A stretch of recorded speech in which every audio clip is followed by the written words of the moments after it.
नमस्कार दोस्तों, स्वागत करता हूं एक बार फिर से आपके अपने YouTube चैनल पर। वीडियो को शेयर कीजिएगा। सुप्रीम कोर्ट में दोस्तों ठेका कर्मचारियों की नियमितीकरण याचिका पर दोस्तों सुनवाई।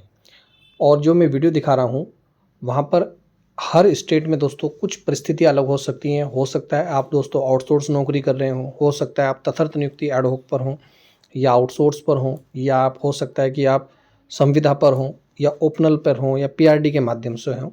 कहने का मतलब है दोस्तों सबकी परिस्थितियां अलग अलग हो सकती है, लेकिन अगर मोटे मोटे तौर पर बात करें इस वीडियो में तो देखिएगा, देश में ठेका और संविदा कर्मचारियों के नियमितीकरण से जुड़े एक महत्वपूर्ण मामले में सुप्रीम कोर्ट ने सुनवाई हुई। यह याचिका उन कर्मचारियों से जुड़ी है जो भैया कई वर्षों से सरकारी विभागों और संस्थानों में ठेका या आउटसोर्स व्यवस्था के तहत काम कर रहे हैं और अपनी सेवाओं को नियमित करने की मांग कर रहे हैं। नियमितीकरण जो भाई मांग तो जायज़ है। अगर कोई व्यक्ति 15 या 20 साल से नौकरी कर रहा है तो मांग तो उनकी जायज़ है। याचिकाकर्ता कर्मचारियों को कहना है कि वे लंबे समय से लगातार काम कर रहे हैं और विभागों में नियमित कर्मचारियों की तरह ही जिम्मेदारी निभा भी रहे हैं, तो ऐसे में उन्हें भी स्थायी नौकरी और समान सुविधा का लाभ दिया जाना चाहिए। मामले की सुनवाई के दौरान सुप्रीम कोर्ट ने दोनों पक्षों की दलीलें सुनी और अदालत ने यह भी कहा कि नियमितीकरण से जुड़े मामलों में पहले से तय जो कानून सिद्धांत और सरकारी नीतियों को ध्यान में रखना बहुत जरूरी है।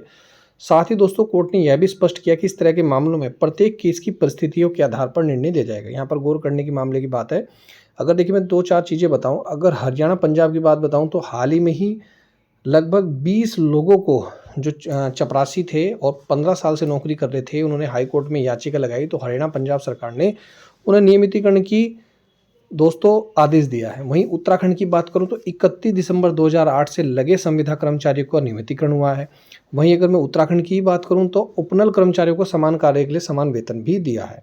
अगर मैं मध्य प्रदेश की बात करूं तो मध्य प्रदेश में भी दोस्तों समान कार्य के लिए समान वेतन दिया है। मैं भी हाल ही में दिखाने वाला हूं। सुप्रीम कोर्ट ने मामले की अगली सुनवाई के लिए अगली तारीख तय की गई और संबंधित पक्षों में विस्तृत जवाब मांगा है। इस दौरान दोस्तों देश भर के ठेका और आउटसोर्स कर्मचारियों की नजर अब इस मामले पर बनी हुई है। सुप्रीम कोर्ट की सुनवाई पर आधारित मीडिया रिपोर्ट के आधार पर हम ये जानकारी दे रहे हैं। और दोस्तों एक बुरी खबर भी है, वो ये है आउटसोर्स कर्मचारी को नियमित जैसा वेतन और लाभ देना सुप्रीम कोर्ट का फैसला। देखिए मैंने कहा गया हर किसी को दोस्तों वो लाभ नहीं दिया जा सकता। मैंने कहा ना परिस्थिति हर किसी की अलग हो सकती है। भाइयों बहनों, सरकारी दफ्तरों में ठेकेदार के जरिए काम करने वाले आउटसोर्स भाइयों के लिए बड़ी खबर है। सुप्रीम कोर्ट ने साफ कहा है कि आप नियमित कर्मचारी जितना वेतन, ग्रेड पे या पेंशन नहीं मांग सकते। क्या हुआ मामला था, आंध्र प्रदेश के नदाल म्यूनिसिपल काउंसिल में 1994 से ठेकेदारों के जरिए लगे कर्मचारी वहीं काम कर रहे थे जो नियमित स्टाफ करता था। उन्होंने हाई कोर्ट में समान वेतन की मांग की और कोर्ट ने मान भी लिया, लेकिन सुप्रीम कोर्ट ने फैसला दोस्तों पलट दिया। कोर्ट बोला ठेकेदार अपनी मर्जी से लोगों को चुनता है, इसमें सरकारी भर्ती की पारदर्शिता कहाँ है। नियमित नौकरी सार्वजनिक संपत्ति है, इसे मनमानी से बांटा नहीं जा सकता। ठेकेदार को ही पैसे मिलते हैं, सरकार का डायरेक्ट रिश्ता यहाँ से नहीं है। ये फैसला कब आया था दोस्तों? 9 जनवरी 2026 को जस्टिस अमानुल्लाह और विपुल पंचोली की बेंच ने कोर्ट ने यह भी कहा है अगर सालों से अच्छा काम कर रहे हैं तो म्यूनिसिपल सोचे, लेकिन ये नियम सबके लिए नहीं बन सकता। और आगे देखिएगा दोस्तों, कोर्ट ने अपने निर्णय में यह भी कहा यदि किसी कर्मचारी की नियुक्ति ठेका आउटसोर्स आधार पर ही है तो उसकी सेवा शर्तें उसी अनुबंध के साथ तय होनी चाहिए। ऐसे में यह दावा नहीं किया जा सकता कई वर्षों तक कार्य करने के कारण ही उसे स्वतः स्थायी नौकरी मिल जाए। अदालत ने दोस्तों यह भी रेखांकित किया कि सरकारी और निजी संस्थानों को नियुक्ति प्रक्रिया में पारदर्शिता बनाए रखनी चाहिए। नियमित पदों पर भी भर्ती के लिए निर्धारित नियमों का पालन करना आवश्यक है और इन्हें दरकिनार कर सीधे स्थायीकरण का दावा स्वीकार नहीं किया जा सकता। हालांकि सुप्रीम कोर्ट ने दोस्तों ये भी कहा है कि आउटसोर्स कर्मचारियों के साथ किसी प्रकार का शोषण नहीं होना चाहिए। उन्हें न्यूनतम वेतन, भविष्य निधि, कर्मचारी बीमा, ईएसआई जैसी बुनियादी सुविधाएं मिलनी सुनिश्चित किया जाना चाहिए। इस फैसले के बाद देश भर में काम करे लाखों आउटसोर्स कर्मचारियों के बीच चिंता का कहीं ना कहीं माहौल होना भी चाहिए। लंबे समय से नियमितीकरण की मांग कर रहे कर्मचारियों का निर्णय एक झटका कहीं ना कहीं माना जा रहा है। तो विशेषज्ञ ये भी कहना है कि अब इस मुद्दे पर सरकार की भूमिका और नीतियां अधिक महत्वपूर्ण हो जाएंगी। दोस्तों हर राज्य की स्थिति अलग हो सकती है देश के, लेकिन जितने भी आउटसोर्स, करोड़ों संविदा और दिहाड़ी मजदूर के लिए बड़ी खुशखबरी है।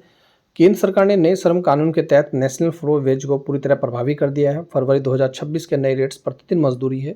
मैं फिर बोल रहा हूँ, ये हर स्टेट के अपने अलग अलग रेट हो सकते हैं, वो वहाँ की परिस्थितियों के अकॉर्डिंग। लेकिन अगर कहीं स्टेट की बात करें तो लगभग औसतन यही दोस्तों मिल रहे हैं। जैसे अनस्किल्ड के लिए 783 रुपये प्रतिदिन है, जिसमें मासिक वेतन 20,358 रुपये हैं। तो वहीं अर्धकुशल सेमी स्किल्ड के लिए 868 रुपये प्रतिदिन है, तो मासिक वेतन लगभग 22,568 रुपये है। तो आप स्क्रीन पर देख ही रहे हैं। कहने का मतलब दोस्तों वीडियो बनाने का उद्देश्य ये है, अगर इनसे भी दोस्तों आपको अगर कम वेतन मिल रहा है तो कहीं ना कहीं आप उसकी शिकायत अपने प्रभारी अधिकारी संबंधित विभाग या मामला हाई कोर्ट तक भी आप न्यायालय में भी जा सकते हैं। ये वीडियो मात्र आपको जानकारी साझा करने और जागरूक करने के उद्देश्य से बनाई गई है। वीडियो कैसी लगी दोस्तों कमेंट करके ज़रूर बताएं। कई मामलों में फिर बोल रहा हूं दोस्तों, देखिए दोस्तों, जो श्रमिक हैं, कार्मिक हैं, वो तो मांग करेंगे ही। अगर मैं बात करूं भोजन माताओं की, न्यूनतम मानदेय बढ़ाकर 18,000 किया जाए, उनकी ऐसी मांग है। वर्तमान में उन्हें 3,000 रुपये प्रति माह, और इस महंगाई जो कमर तोड़ महंगाई कहेंगे, ऊँट के मुंह में जीरा कहीं ना कहीं साबित हो रहा है। आर्थिक संकट से जूझ रहा है दोस्तों कहीं ना कहीं कर्मचारी।